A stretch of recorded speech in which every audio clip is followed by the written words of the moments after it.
Hi, welcome to Matt Talk, a video podcast for the friends and family of Coming First United Methodist Church from me, Pastor Matt. Well, today is Monday, October the 30th, and this is our 55th episode of Matt Talk. And how exciting was yesterday as we welcomed over 30 new persons into the life of the church and celebrated baptisms and professions of faith. And then we shared a great meal together and enjoyed the carving of pumpkins. If you weren't here yesterday, you really missed it, and you were really missed. And the only thing that could have made yesterday any better was your presence here. I hope we all know how important each of us are to the life of the worshiping community every Sunday. And when any of us are not present, we are missed. It just isn't the same when we're all not here together. I look forward to seeing you each and every Sunday, and I look forward especially to seeing you this coming Sunday. Well, today I'm pleased to have Dana Letchworth, our Committee on Finance Chair, and Susan Payne, our Financial Administrator, with us today. We have finished the third quarter of 2023, and to keep everyone updated and to practice transparency, I've invited Dana and Susan to come and to share with us the financial picture of Coming First United Methodist Church. So let's just dive right in. And Susan, let's begin with you. You shared with the Committee on Finance last week that our finances include some good news as well as some bad news. Can you share with us, first of all, the bad news so that we can end then on the good news? So the bad news was that September did not end as great in terms of our general fund giving. We were under our budget for that month, about $7,300.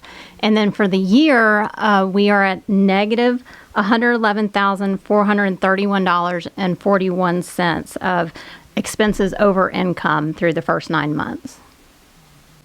All right. That's the bad news. That is the bad news. Here comes the good news. So the good news is we had expected at this point through the end of September to have $157,015 short of expenses over income. So the good news is that we're doing a lot better, and we are $45,583 better than we had expected at this point. It's also good that it's kind of a combination of things. Part of that amount is because we have had more income, so kudos to all of our congregation in giving more, and then kudos to our staff for finding ways to cut their expenses. Every budget area is under budget, except for one area, and it's only over budget by about $400, so that's really good news. All right. We won't point out which area that one is. So what if we broke it down by quarters? The first quarter, can you tell us how we did the first quarter, and then we'll look at the second quarter and then the third quarter? Mm-hmm. So first quarter, we had income of $368,905.46 and expenses of $473,172.29. So the difference was a shortage of $104,266.83. For quarter two, we had income of $412,890.09 and expenses of $423,458.29. So that difference was only $10,568.20.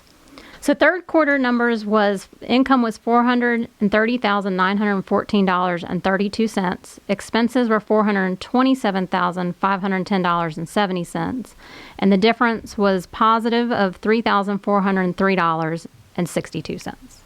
So for year to date, we started with operating cash of $278,929. That was the money that we had to pay any outstanding bills we had at the time and money we had in reserves. And as of September 30th, our reserves and money that we had in operating cash had dropped by $87,700. And that's different from the $111,000 just because of timing issues. That is correct. Yeah. So it appears that we got off to a really rough beginning in that first quarter when we had over $100,000 extra expenses over income. But then after we did our generosity campaign, which we ended on March 19th, it seems like starting the second quarter we did better, and the third quarter has turned out to even be better than the second quarter. So that's great news. I think that's really good.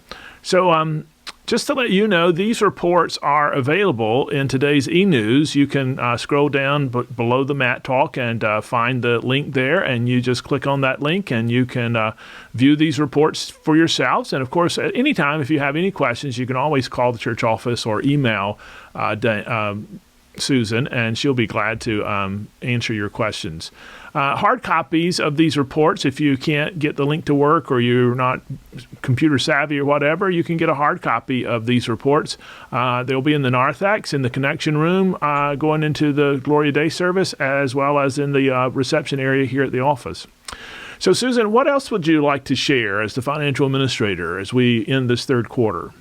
One thing is just want to remind everybody that quarterly statements are not going out via mail. We will still at year end mail a statement, but we're encouraging everybody to get online. We've sent out online access information. If you haven't received it, please reach out to me by email or phone so you can log in and see all of your giving history and how much in a pledge you've met. And if somebody has problems with that, they can always call you, and you can send them, email them, or we can put it in the slow mail to send you a copy of that if you need that. So, great. Anything else that you'd like to say about finances or things going on? No. Okay. All right.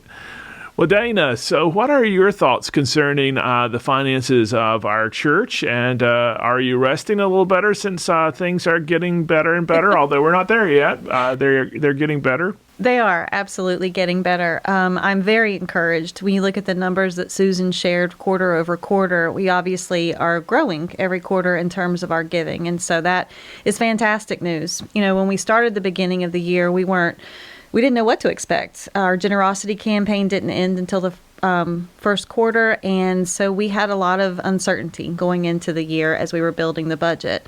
And I'm very encouraged by what I'm seeing, and not just from the giving, but also the expenses, as Susan alluded. We have a hyper focus on expenses and making sure that we're making use of every penny that comes in. So all of those things I think are encouraging. I think that sharing this information with the congregation is a great step. I think that the way that Susan is handling all the finances, we are definitely in a very good place for continued growth. The things that are still concerning to me is we do still have a deficit. And then we have the roof and other maintenance that Matt will talk about, I know, later. But so those are the things that I'm sleeping better, but maybe not all the way through the night. And we've gotten great feedback from people in the congregation who have spoken to me personally and talked about how they appreciate the information that we're sharing. And so I think that all of that is good, and I think that we'll just continue to grow on it. Yeah.